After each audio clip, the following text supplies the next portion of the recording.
Haremos el esfuerzo por cerrar esta jornada académica con broche de oro. Y para hacerlo está con nosotros el doctor Francisco Alberto Ibarra Palafox para dictar una conferencia magistral. El doctor estudió su licenciatura en la Universidad Nacional Autónoma de México en la Facultad de Derecho, su maestría en la London School of Economics and Political Sciences en Inglaterra. Además, en la Universidad Nacional Autónoma de México, con mención honorífica. Su doctorado en esta Universidad Nacional Autónoma de México, con una temática muy importante, muy interesante, muy actual, que es minorías culturales, Estado Nacional e instituciones políticas. Además, le dimos la mención honorífica. Ha sido docente en diversas instituciones de educación superior, tanto en México como en otros países. Destaca básicamente el Center for Transnational Legal Studies de la Universidad de Georgetown.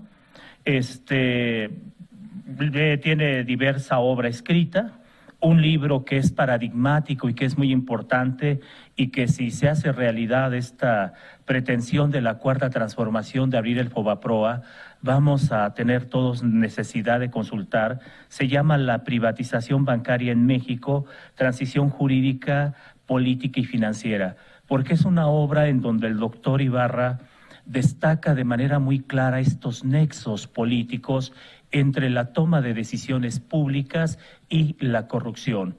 Y bueno, se asocia a un tema muy actual como es el FOBAPROA, que todavía estamos pagando presupuestalmente. Tiene una gran actividad profesional, ha sido jefe del departamento en la Dirección General de Profesiones, en la Secretaría de Educación Pública, director ejecutivo y presidente del 20º Comité Distrital del Instituto Electoral del Distrito Federal, secretario técnico de la Comisión de Disciplina del Poder Judicial de la Federación, es integrante del Sistema Nacional de Investigadores, nivel 3, quiere decir que tiene un peso académico significativo, es investigador titular C en este instituto y además fue un exitoso coordinador del posgrado de este Instituto de Investigaciones Jurídicas, además de su secretario académico. Por favor, doctor, tiene el uso de la voz. Muchas gracias, doctor Daniel Márquez, por tan generosa presentación. Miren, ya estamos llegando al fin de nuestra jornada y trataré de dar una conferencia breve pero sustantiva, y esto no es sencillo en el caso del petróleo en México, que es el tema de mi conferencia.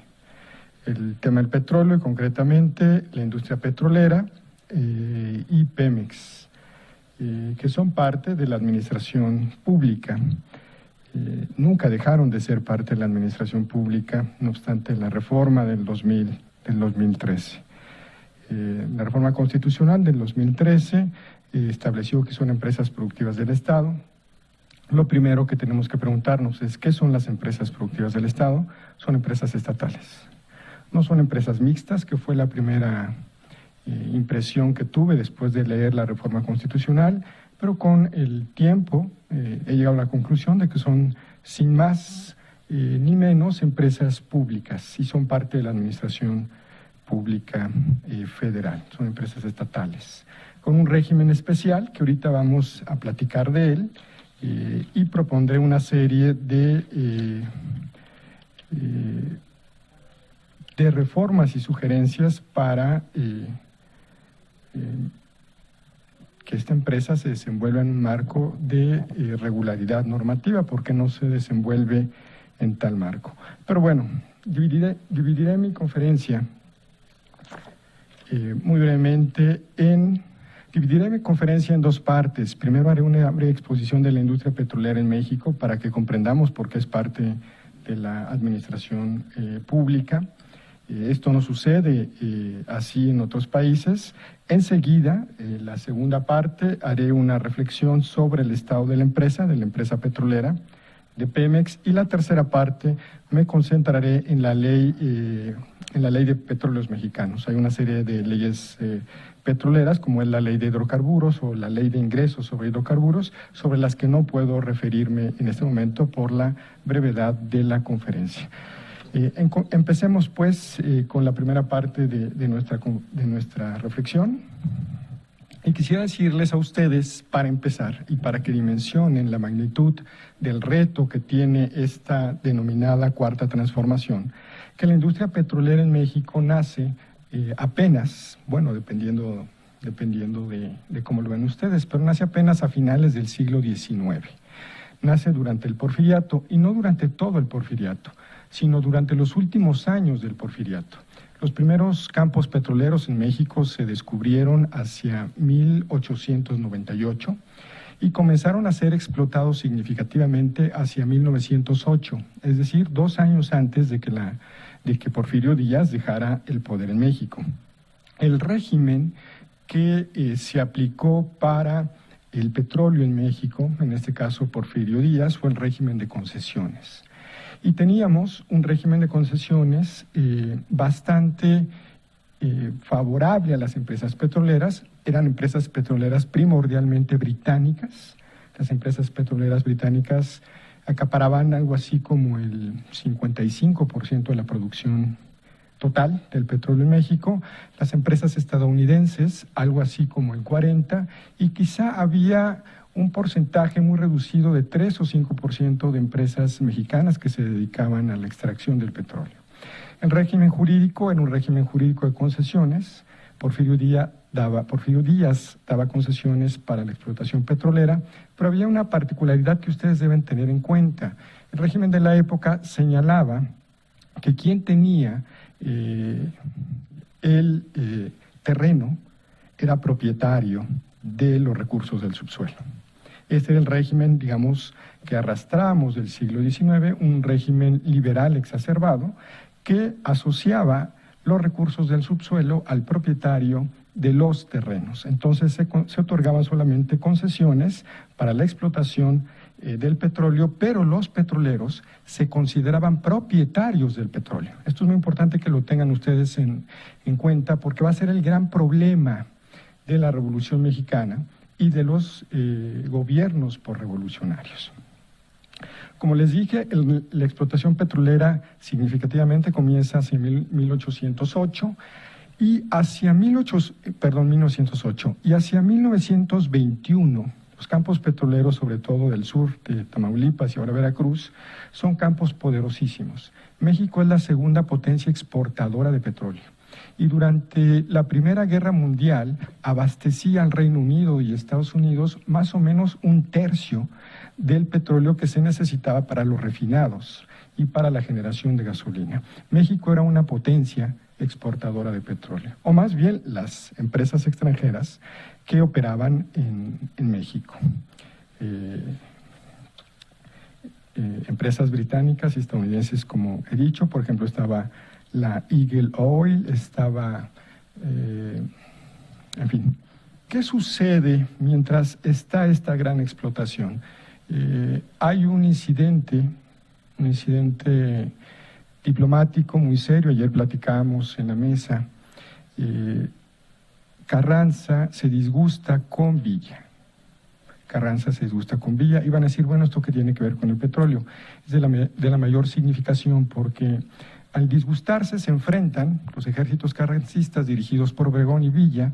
Villa es derrotado en Celaya, huye al norte y los alemanes se acercan con Villa y le ofrecen dinero para que invada Columbus, Estados Unidos.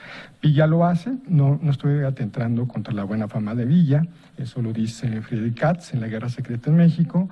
Villa invade Columbus y genera una intervención militar, porque quería generarle al presidente mexicano, Venustiano Carranza, un conflicto militar, quería la caída de Carranza. Y entran a México algo así como 15,000 soldados dirigidos por Pershing, esto es 1916. Hay un enfrentamiento significativo entre el ejército constitucionalista de Carranza y los Estados Unidos en la zona de Carrizal, y enseguida la advertencia de Carranza de que si bajan de determinada sección, pues la guerra estallará, ¿no?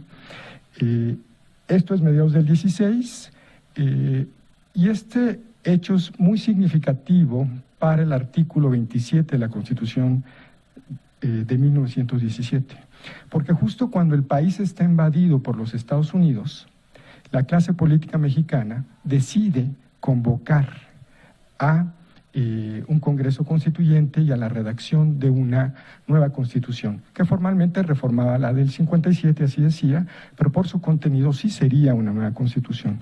No pierdan de vista esto, porque sin esta intervención probablemente la clase política no se hubiera arriesgado a lo que hizo. Y lo que hizo en el artículo 27 constitucional, justo cuando México está invadido, es señalar que los productos del subsuelo, los minerales del subsuelo, los petrolíferos del subsuelo, pertenecen a la nación.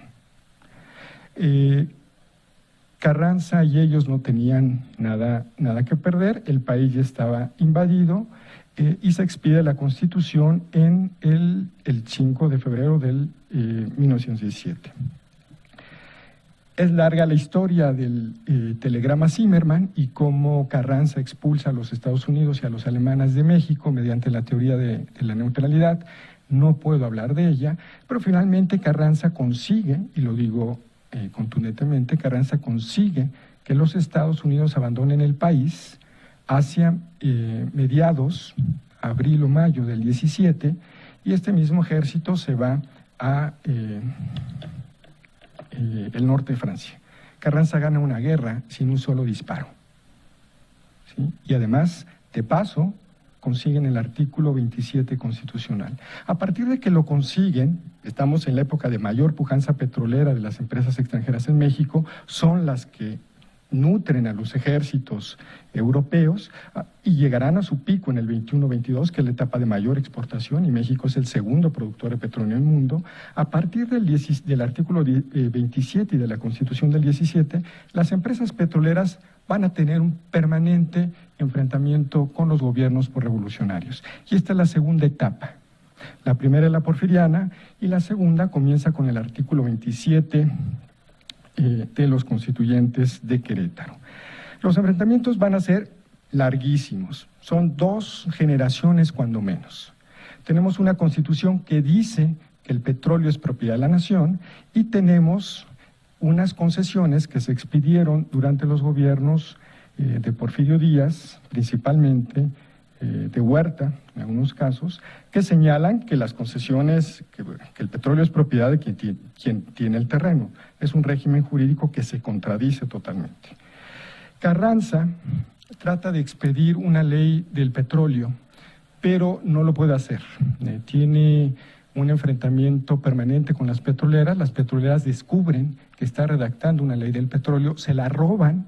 Hay testimonios, había actividades de espionaje, se roban esta ley del petróleo, amenazan con invadir México, y Carranza envía a Pablo González a la zona de Tampico y le dice que si los Estados Unidos invaden México, en ese momento queme todos los pozos petroleros. Estados Unidos y el Reino Unido no invaden México, porque si Carranza invadía los pozos petroleros, pues entonces se caía una parte del suministro del petróleo que nutría a los ejércitos en Europa. Este es el primer momento. Hay quien dice que si Carranza hubiera sobrevivido, quizá su nacionalismo hubiese provocado una conflagración con los Estados Unidos. Pero bueno, en la historia hubiera a veces es un tanto irrelevante, y tenemos que concentrarnos en los hechos. Después de Carranza viene Obregón. Obregón trata de pactar medianamente con Estados Unidos, y vienen los tratados de Bucareli, y más adelante viene Plutarco Elías Calles. Plutarco Elías Calles inicia nuevamente los trabajos para la elaboración de una ley del petróleo y promulga una ley del petróleo con base en una ley reglamentaria del artículo 27, relativamente conservadora, pero lo suficientemente poderosa para generar otra vez un conflicto diplomático con Estados Unidos, con el Reino Unido y particularmente un conflicto tremendo con las empresas petroleras que vuelven a insistir a sus gobiernos en invadir a México, quitar a Plutarco Elías Calles, etcétera. ¿Qué hace Plutarco Elías Calles para evitar nuevamente un enfrentamiento con los Estados Unidos en esta etapa posrevolucionaria? Le dice a su general de división en la zona de Tampico, que es Cárdenas, que si las fuerzas militares desembarcan, queme los pozos petroleros. Y nuevamente evitamos una guerra. Como ven, el problema es de la mayor significación, de la mayor envergadura. México estuvo a punto de ser invadido 2 veces por las leyes petroleras. Y bueno, sigue este régimen de indefinición. Tenemos petroleras operando con concesiones y una constitución que dice que el petróleo es propiedad de la nación, hasta que llega la década de los 30.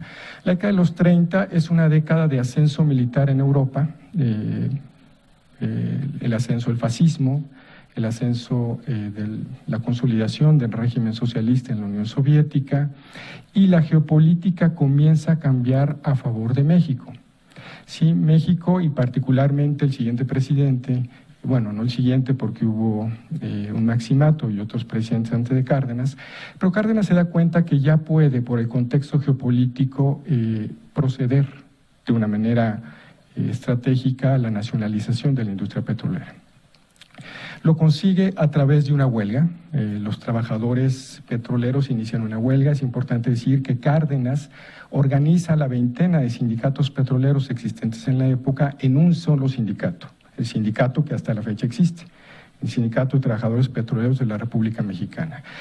Provocan una huelga por mejores salarios y condiciones laborales, ganan el laudo correspondiente, las empresas petroleras no pagan y se les hace el requerimiento correspondiente, y frente al no pago, fíjense, es bien interesante, no lo hace la expropiación Cárdenas con base en el 27, sino frente al no pago expropia para pagar a los trabajadores a la industria petrolera. Esto genera un problema nuevamente muy grande con las petroleras, que insisten a su gobierno, particularmente Estados Unidos, que ya después de la Primera Guerra Mundial es el centro geopolítico. El Reino Unido, ya como petrolera en México, se sujeta a lo que dice Estados Unidos, pero Estados Unidos no decide no invadir México porque es 1938. Estamos en la antesala de la Segunda Guerra Mundial. Sí, la Guerra Civil Española ya ha estallado, sí, que es el preámbulo trágico en Europa. La Guerra Civil Española ya lleva 2 años, y la Gran Guerra Europea estallará el año siguiente. El gobierno de Estados Unidos no apoya a sus petroleras y, por el contrario, les previene de que lleguen a un acuerdo con el gobierno mexicano. Las empresas petroleras se disgustan enormemente, pero bueno, Estados Unidos tampoco tenía de otra. No podía invadir a México porque pues tenía una guerra de dimensiones muy grandes.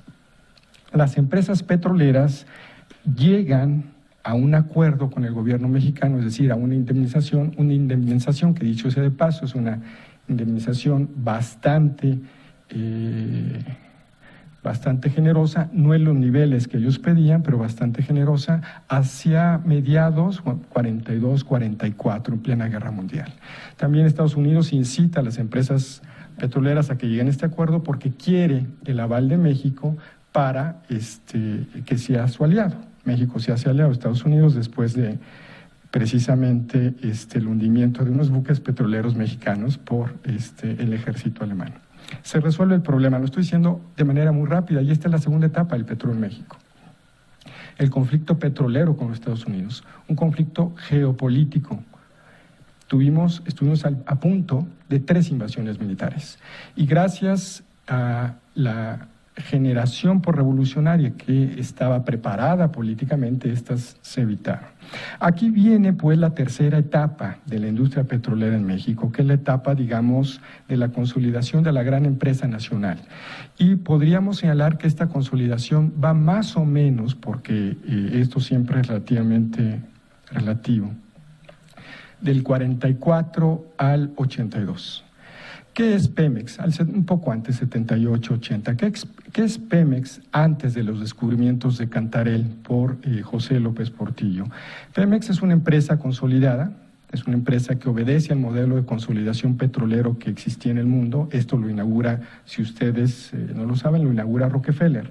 Rockefeller es el que señala que para que las empresas petroleras sean eficientes deben controlar no solamente la explotación, sino también los ductos, el traslado y la comercialización del petróleo. ¿Sí? Esto es lo que hace Rockefeller en la industria petrolera y así nacen las grandes petroleras, la Standard Oil, por ejemplo, la empresa de Rockefeller. Standard Oil fue fraccionada por el órgano regulador de Estados Unidos porque fue un gran monopolio en 3 grandes empresas. Sí, pero se mantuvo toda su cadena de producción, distribución y comercialización, y ahí nacen Exxon y Chevron y el State Oil, por ejemplo, que hasta la fecha subsisten. Pemex, bajo este modelo de negocios, se hace una empresa consolidada. Quiero que ustedes entiendan que este es un modelo de negocios que opera en todo el globo.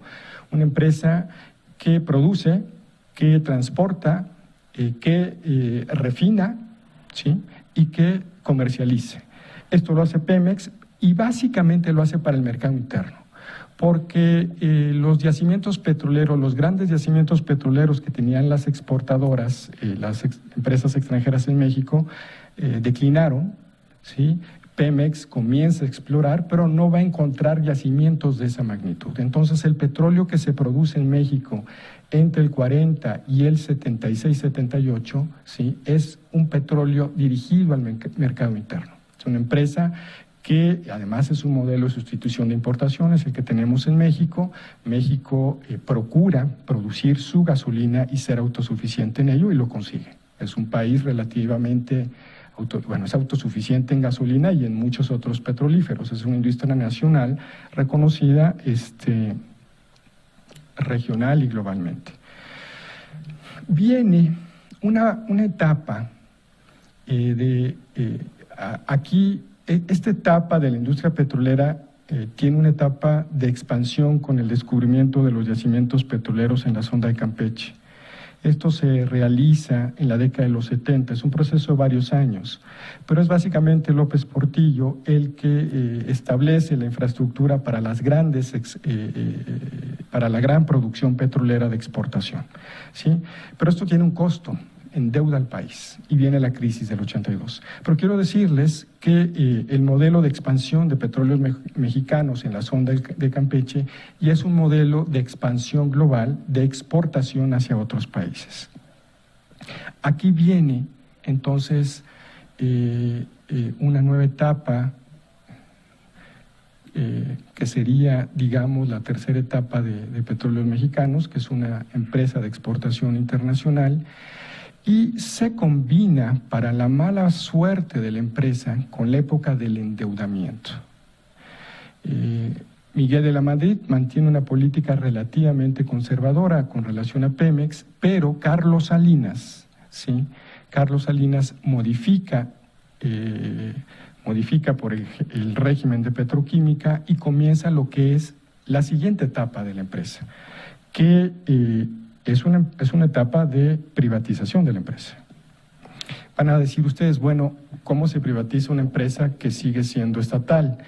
Se privatizan los segmentos de la empresa. Esto es lo que hace el gobierno mexicano. No vende a la empresa, no puede hacerlo porque constitucionalmente tiene el impedimento del artículo 27, pero va privatizando los segmentos productivos de la empresa. Hace un momento les dije que las empresas petroleras se habían consolidado bajo un régimen integral de exploración, producción, depósito, almacenaje, movimiento del petróleo y comercialización del petróleo. Carlos Salinas inicia el proceso de privatización, básicamente la industria petroquímica. Ahora Pemex es el segundo productor de petroquímicos en México, ya no es el primero. Después de Carlos Salinas, y esto es una larga historia, viene un régimen de endeudamiento de Pemex para sostener su plataforma de exportación. Pemex entra a un régimen de endeudamiento que no tenía. Están los famosos pidiriegas, y bueno, comienza a endeudarse Pemex para seguir explotando. Llega Vicente Fox, paradójicamente el gobierno de la alternancia, un gobierno crítico de la empresa petrolera, ordeña la empresa petrolera, ¿sí? Durante el gobierno de Vicente Fox se estalla la guerra de Irak y los precios del petróleo, ¿sí?, se van a más de $100. Imagínense, teníamos precios del petróleo de $15 en promedio, ¿no?, y llega a 100. Las expectativas mayores que se hacían por ahí de la década de los 80, que es respecto de una guerra en el Golfo, es que si había una guerra, pues igual iba a $40 o $50, pero se va a $100. Y el gobierno de Vicente Fox y de Felipe Calderón todavía tienen ingresos petroleros en abundancia, impresionantes, que se destinaron al gasto público, básicamente gasto corriente. Y bueno, una parte infortunadamente se fue al hoyo de la corrupción. Se reforma la ley de Pemex con Calderón. Curiosamente, el petróleo genera presidentes, el petróleo en México genera presidentes, La Bastida, que perdió la presidencia con Vicente Fox, fue secretario de Energía. Calderón fue secretario de Energía. Y López Obrador no fue secretario de Energía, pero viene de un estado petrolero, ¿sí? Nace también del petróleo, solamente que nace del movimiento social del petróleo, pero es también un presidente cuyo origen podemos identificar en la riqueza petrolera de este país. La reforma energética de Peña Nieto,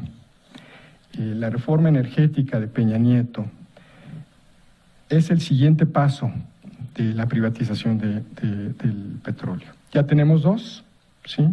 Tenemos la industria petroquímica, ¿sí? Tenemos el endeudamiento de Pemex y la ordeña de Pemex. Es decir, durante los gobiernos de Calderón y Fox, la empresa fue, ¿sí? Dejó de ser rentable. Dense ustedes una idea con lo que les voy a decir. En 2004, el año de mayor exportación de petróleo de Pemex llegó a 3.4 millones de barriles diarios, ¿sí? Pemex era la tercera empresa exportadora de petróleo en el mundo, productora de petróleo en el mundo, perdón. La tercera empresa productora de petróleo en el mundo. 3.4 millones de barriles diarios. Sin embargo, no aparecía entre las 15 primeras en rentabilidad. ¿Por qué? Porque le extraían todos sus recursos para que el gobierno los gastara en gasto corriente y otras cosas. Era una paradoja tremenda. Teníamos a una de las principales productoras del petróleo, pero no aparecía entre las 15 ni 20 empresas más rentables porque todo lo entregaba al fisco y no exploraba ni producía más petróleo. En cualquier momento es tradicional, bueno, no tradicional, no es la palabra, pero es normal, sí es normal en la industria petrolera que si no se invierte en exploración y producción, los campos van a caer. Y esto fue lo que comenzó a suceder a partir del 2004. Sí, comenzó a caer ese pico de exportación de producción, 3.4 millones de barriles diarios, día tras día. Los yacimientos de la sonda de Campeche y particularmente el de Cantarell comenzaron a declinar. Hoy, este mes, producimos 1.7 millones de barriles diarios, la mitad de lo que producíamos hace apenas 14 años. Ya no estamos ni entre las 15 principales empresas productoras de petróleo. Entre las rentables no estamos desde hace mucho tiempo porque todo el ingreso se ha ido, ¿sí?, al fisco federal. Y aquí es cuando llega la reforma energética, ¿sí? En este declive se modifica el artículo 27 en diciembre del 2013 y se expiden el 11 de agosto del 2014 varias leyes relacionadas con el petróleo, más de 20. Se expide la ley de Pemex, la ley de hidrocarburos, la ley de ingresos de hidrocarburos, la ley orgánica, ayer decía don Jorge, la ley orgánica de órganos reguladores, ley orgánica de órganos reguladores en materia de energía. Sus iniciales no se pueden pronunciar. ¿Qué hace la reforma de Peña Nieto la reforma de Peña Nieto y del Pacto por México? Porque fue una coalición de partidos, es el PRI, Acción Nacional y el PRD. ¿Sí? El inicio de la muerte del PRD, todo indica, ¿no?, que fue este Pacto por México, porque es lo que precisamente catapulta como oposición a Morena, su oposición al Pacto por México. El 27 les voy a decir de manera muy general que mantiene la propiedad sobre los hidrocarburos, pero señala que se podrá explorar y producir hidrocarburos mediante convenios con empresas productivas del Estado o empresas privadas. Grosso modo eso es lo que dice. Permite en consecuencia la exploración y la producción del petróleo mediante un régimen de contratos. No se adopta el régimen de concesión por su asociación con el Porfiriato, pero se adopta un régimen de contratación pública. Y se establece además en el artículo 28 que Pemex es una empresa productiva del Estado. Ahí se establece, igual que la Comisión Federal de Electricidad, y que podrá asociarse con actores privados, agentes no estatales, empresas privadas, como quieran ustedes denominarle, para la producción y exploración de petróleo. Esta es la esencia de la reforma constitucional. En consecuencia, la producción, la exploración, que eran la actividad esencial del petróleo en México, ya pueden ser realizados por agentes privados en México. Y después viene el resto de las leyes, que esta pues es una larguísima historia, cada ley tiene su particularidad y no quiero cansarlos. Solamente les diré algunos aspectos que, bueno, creo que ahí está revisando algunos documentos del año del 17 expedidos por el gobierno de Peña Nieto, pero la verdad están tan desactualizados que no me atrevo a darle las cifras. Son cifras, eran documentos evidentemente maquillados, que hablaban de que la empresa estaba muy bien, que el régimen de asociación iba a permitir la inversión, una alta inversión en México. Lo cierto es que hasta el momento no ha habido esta inversión. Sí hay ya varias decenas de contratos, hay fueron cuatro rondas petroleras, hay contratos con algunas de las principales transnacionales petroleras, como Exxon, como British Petroleum, como Total, que es francesa, etcétera, con muchas otras petroleras. Y hoy por hoy tenemos un régimen mixto, un régimen donde tenemos una petrolera estatal y un régimen de exploración y producción de petróleo por empresas privadas. Solo que estas empresas privadas no han invertido por muy diversas razones. El contexto internacional fue uno de ellos, los precios del petróleo cayeron entre 15 y 16 y ahora no quieren invertir porque hay un gobierno que dicen no les da las garantías necesarias para invertir. Solo quiero darles un dato porque este sí es muy importante. Hoy, el día de hoy, el balance de Pemex reporta deuda, ¿sí? Bueno, ustedes saben, el balance esencialmente es un documento que reporta activos y pasivos. Los activos de Pemex ascienden a 2 billones de pesos y su pasivo es de 3.4 billones de pesos. Esa es la empresa que le entregan al gobierno de la Cuarta Transformación. Activos por 2 billones y una deuda, pasivos, el pasivo es deuda financiera y pasivos laborales, de 3.4 billones de pesos. ¿Sí? Esto es lo que ha sucedido con la empresa. En esto también, esto es parte de la privatización de la empresa. O sea, hacer de la empresa una empresa endeudada, ¿sí?, en el sector financiero.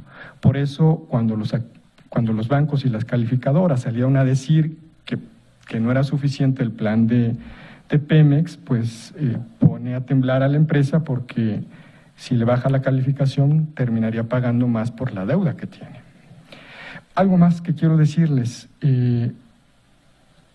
México fue autosuficiente en gasolinas. Hacia el 82, en fin, la década del 80 todavía éramos autosuficientes en gasolina. En el gobierno de Peña Nieto importamos 40-45% de gasolinas del extranjero. Hoy importamos el 80%. Peña Nieto privatizó la industria de la refinación. Y se creó todo un discurso ideológico en los foros de la reforma energética sobre la refinación, ¿no? Todo el mundo decía que era bueno refinar porque salía más barato. Sí, pero hoy lo que obtenemos por producción de petróleo nos lo gastamos todo y ponemos una parte más en comprar gasolina. Ya no es rentable, ¿sí? Y aquí es donde viene el plan de la Cuarta Transformación. Revisé el gobierno de la Cuarta Transformación, bueno, antes de ser gobierno, expidió un documento. Es el Proyecto Nación 1824. ¿Qué dice sobre, de Morena, qué dice sobre la energía? Es bastante escueto, si me permiten decirlo. No dice mucho. Creo que se concentra básicamente en 3 puntos. Primero, repunte la capacidad productiva, y creo que tiene razón. Pemex debe invertir en exploración y producción, si no está encaminada a morir. Apenas producimos 1.7, la mitad de lo que producíamos en el 2004. Aquí tienen razón, y lo digo en tercera persona. Tienen razón, el gobierno tiene razón. La única posibilidad de que la empresa sobreviva es que explore, y esto es lo natural en cualquier empresa petrolera. Los esfuerzos que hace Chevron, que hacen Oxxo, cualquier empresa petrolera transnacional por descubrir yacimientos son esfuerzos permanentes. Se dedican grandes cantidades de recursos a la exploración petrolera para encontrar yacimientos. Y esto debe reactivarse en el caso de Pemex. Dicen que también construirán 2 refinerías y reactivarán la industria de la refinación. Creo que tienen razón. Hoy por hoy, que exportemos el 80% de gasolinas nos hace dependiente de Estados Unidos, concretamente de Texas. Texas tiene a México en sus manos.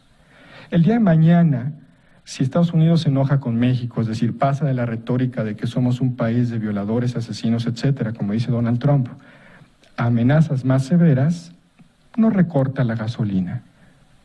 Y creo que un país que ha sido con una historia que solamente nosotros tenemos en Latinoamérica, y les he contado parte de la historia de la Revolución Mexicana, por si no la sabían, un país que ha sido invadido 4 veces por los Estados Unidos, sí debe tener una política de autosuficiencia energética. Dice también este plan que mantendrá el régimen de contratos, así que todos pueden estar tranquilos, inclusive las calificadoras. No le echa muchas ganas al tema de energías renovables, lo cual lamento, porque el petróleo va a seguir siendo la principal fuente de energía en México con el gas, junto con el gas. La electricidad, la producción de electricidad en México depende ya en un 80% del gas. Sí, los principales, el gas se produce con petróleo, con carbón, con gas, con termoeléctricas o con hidroeléctricas. Y México ya produce el 80% de su electricidad con gas, pero también lo importa de Texas. Todo lo importa de Texas, y esto también lo hizo el gobierno Peña Nieto. Comenzó con Calderón y con ellos, que además participan de algunas de estas empresas energéticas. Ya los balconearon, dijeron que no era cierto, pero sí es cierto, yo lo sabía desde hace varios años. Y no es que los balconearan, de todos lo sabía, nada más siguiendo las noticias energéticas de los últimos 4 años, yo sabía que todos ellos están en la industria energética. Fox, Calderón, todos estos exdirectores de Pemex, algunos secretarios de Comunicaciones y Transportes. El único que se me fue Córdoba Montoya, ese sí no sabía. Pero bueno, conociendo al personaje era de esperarse. Y no se dice en el plan de Morena nada sobre el sindicato. Y este es un tema de la mayor preocupación porque Pemex tiene 140,000 trabajadores. Exxon, la transnacional, que produce 3 millones de barriles diarios, 3.2 millones de barriles diarios, tiene apenas 40,000 trabajadores. Y Aramco, que es una empresa estatal de Arabia Saudita y que produce 3.5 millones de barriles diarios, tiene 60,000. Y Pemex tiene 140,000 y apenas produce 1.7 millones de barriles diarios. Tiene los mismos trabajadores que tenía cuando producía 3.4. ¿Sí? Y un régimen, sabemos, un régimen laboral muy privilegiado, lamentablemente muy privilegiado, que ha sido terreno también para la corrupción. Y el plan de gobierno de Morena no dice nada respecto del régimen de los trabajadores de Petróleos Mexicanos. Para concluir, porque no quiero extenderme demasiado, quisiera hablar sobre el régimen corporativo de Petróleos Mexicanos, que fue el tema que saltó en la prensa hace más o menos como 15 días. No conozco el proyecto porque hasta donde sé no fue público, pero ya saben que en el Congreso les gusta jugar a las fintas, ¿no? El gobierno de la Cuarta Transformación le gustan las fintas, entonces, nada más las fintas pueden ser peligrosas, ¿eh? Las fintas generan salida de divisas, tienen que tener mucho cuidado con esto. Pero bueno, dijeron que iban a modificar la ley de Pemex para modificar el gobierno corporativo de Pemex, y esto generó severas críticas y tuvo que salir el presidente López Obrador a decir que no se va a modificar el régimen corporativo de Pemex y que la ley de Pemex en ese sentido va a ser igual. Fin de la historia, y parece que las cosas regresan a la tranquilidad.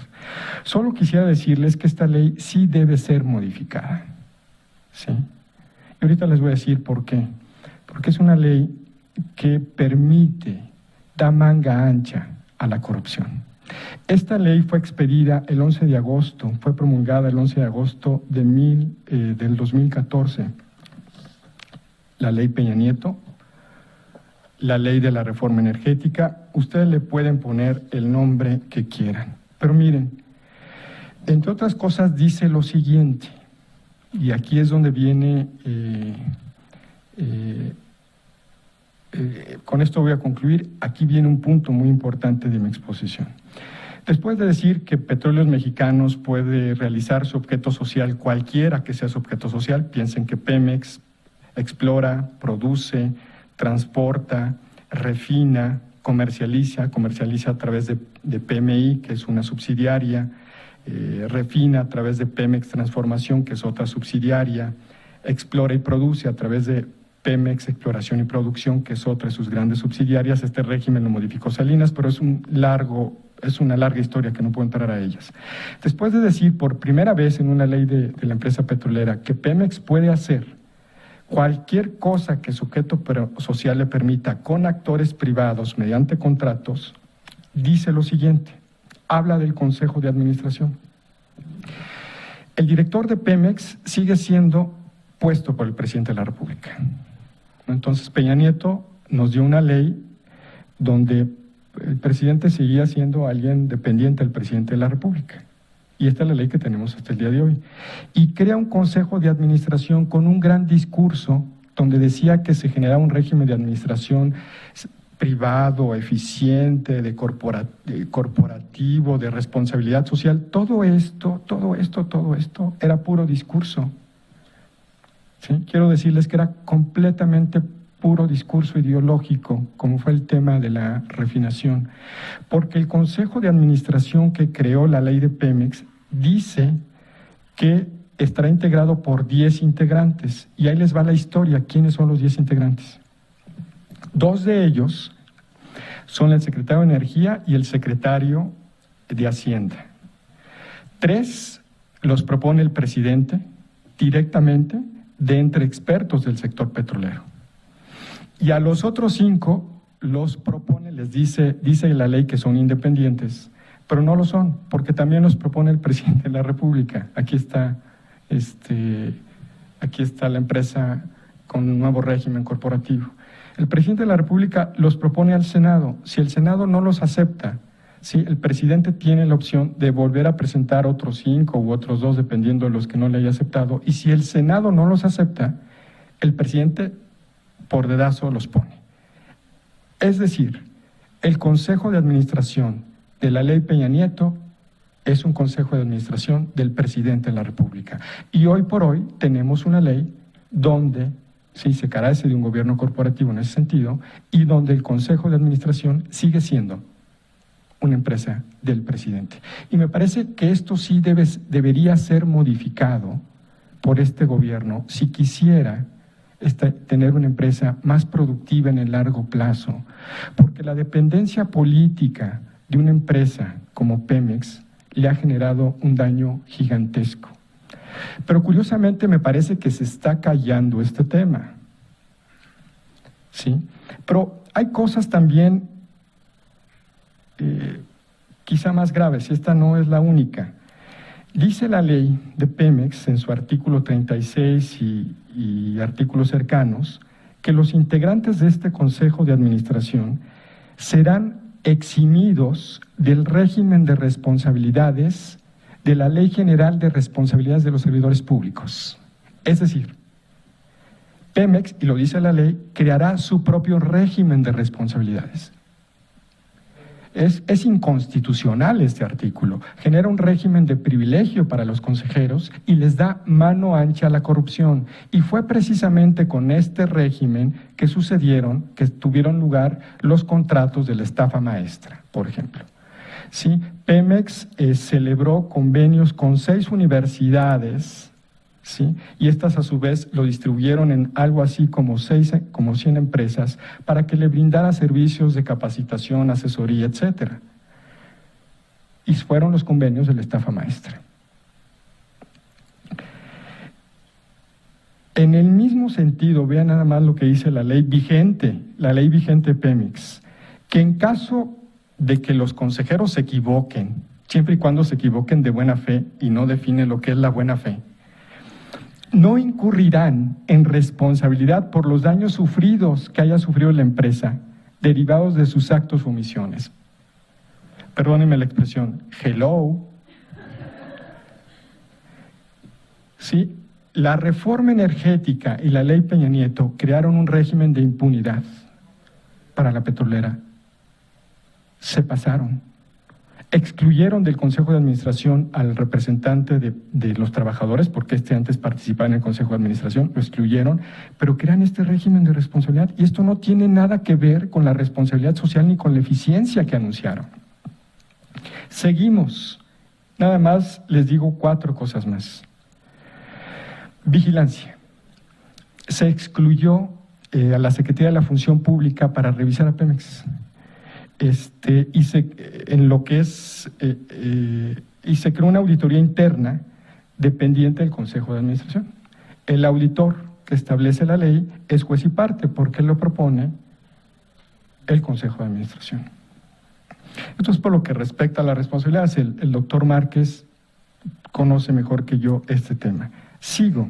Pemex, el Consejo de Administración de Pemex, sus subsidiarias y sus filiales están exentas, vean qué gravedad, de cumplir con la ley de adquisiciones, arrendamiento del servicio público.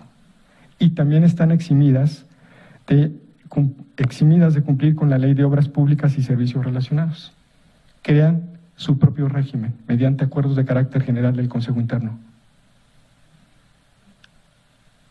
Perdónenme, esto siempre me ha dejado pasmado. Lo último, y de veras no seguimos porque no acabamos, uso, disfrute y bienes de Pemex.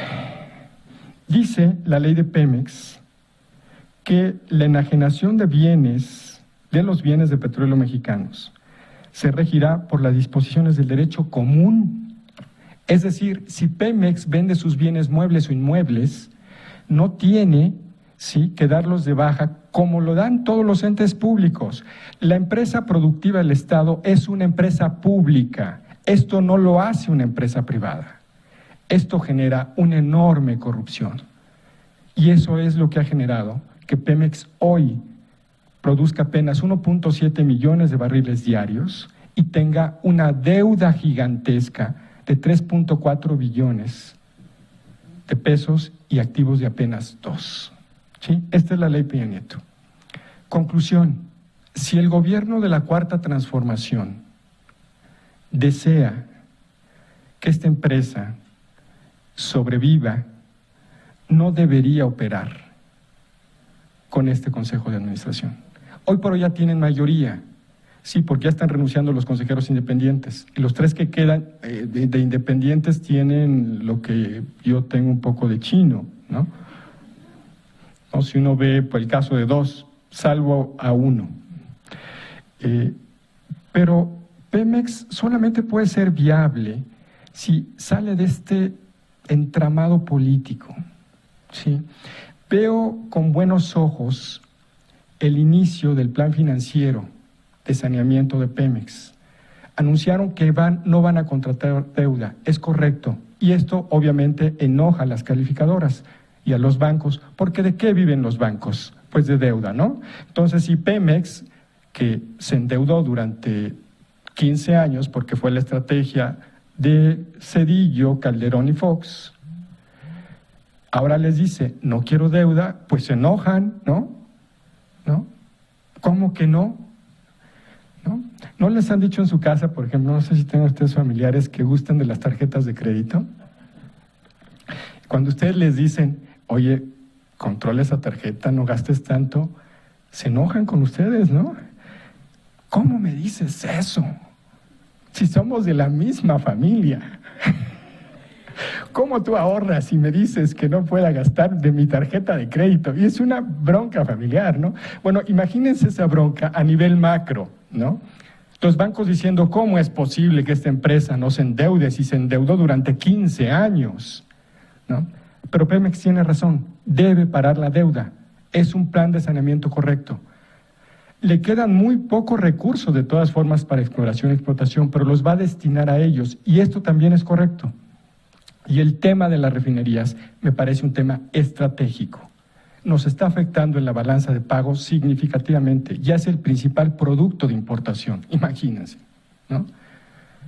Pero el gobierno de la Cuarta Transformación también debe modificar esta ley. Esta ley genera un marco muy amplio para la corrupción. Sí debe generar un consejo de administración relativamente independiente del presidente de la República, ¿sí?, y relativamente independiente del poder político. Y digo relativamente independiente porque la industria petrolera es una industria altamente politizada. Es uno de los ejes de la geopolítica mundial. Y si México quiere seguir siendo un actor geopolítico, porque también de ello depende su sobrevivencia como Estado nacional, la empresa petrolera debe ser saneada para competir en condiciones de igualdad con otras empresas, si es que se opta por un régimen mixto, donde también el sector privado, mediante la contratación, continúe con la exploración. Pero por lo pronto, concluyo, esta ley sí debe modificarse. Y si les dicen, no, quieren modificarla porque van a darle mayores facultades al presidente, pues si ya las tiene, ¿no? Nombra a los 10 consejeros, es la empresa del presidente, ¿sí? Revisen la propuesta, ¿sí?, y hagamos nuestras propias conclusiones, porque lo que sí observo, lamentablemente, es un ambiente muy polarizado, y creo que este ambiente polarizado a nadie de nosotros beneficia. Yo les agradezco muchísimo su atención. Doctor Márquez, muchas gracias.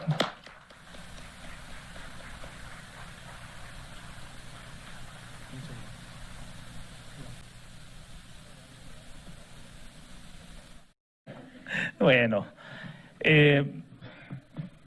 la intervención del doctor Ibarra Palafox, como les prometí, es una excelente reflexión en torno al problema que el gobierno de la Cuarta Transformación hereda en Petróleos Mexicanos.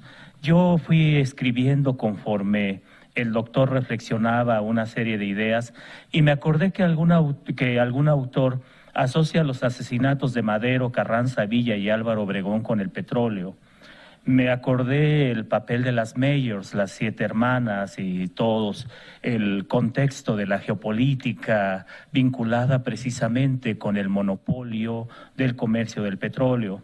Me acordé del cómo el legado cardenista de 1938 se fue desmantelando a través de las leyes reglamentarias del artículo 27 constitucional en el ramo del petróleo. Me acordé del tema presupuestal que nos llamaba mucho la atención a los que nos dedicábamos al derecho administrativo, cómo a Pemex se le quitaba 90 centavos de cada peso y cómo el 40% del presupuesto del país se apalancaba precisamente con recursos petroleros.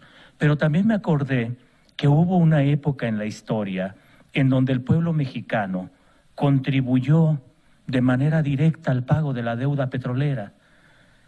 Y si algún bien de la nación se podría considerar efectivamente de la nación, era precisamente el petróleo, porque su rescate le costó a muchos mexicanos sus joyas, sus ahorros, sus animales. Y bueno, por eso me atreví a utilizar la frase tan poco afortunada de "y todavía me da las gracias". Los 3 organizadores que estamos en este momento con ustedes para cerrar los trabajos de este primer Congreso Nacional, el Derecho Administrativo de la Cuarta Transformación. Yo le pediría al doctor Ibarra Palafox, ya que nos dio malas noticias, que nos dé la buena noticia de que termina nuestro Congreso, por favor. Sí, muchas gracias. Gracias, Daniel. Gracias a la doctora Pastora Melgar. Sin más, muchas gracias, doctor Márquez. Les agradecemos su presencia. Seguiremos seguramente reflexionando sobre temas tan importantes. Esperemos que cuando nos reunamos haya una reforma a la ley de Pemex, por ejemplo, no una ley que haga de esta empresa una empresa con mayores sujeciones al presidente, y así en los diversos temas podamos nosotros reflexionar. Les agradezco a todas, a todos ustedes, a los organizadores, a Pastora Melgar, al doctor Daniel Márquez, al doctor John Ackerman, al doctor Jaime Cárdenas, por la organización de este evento. Les deseamos una feliz tarde y declaramos formalmente clausurados los eventos. Muchísimas gracias.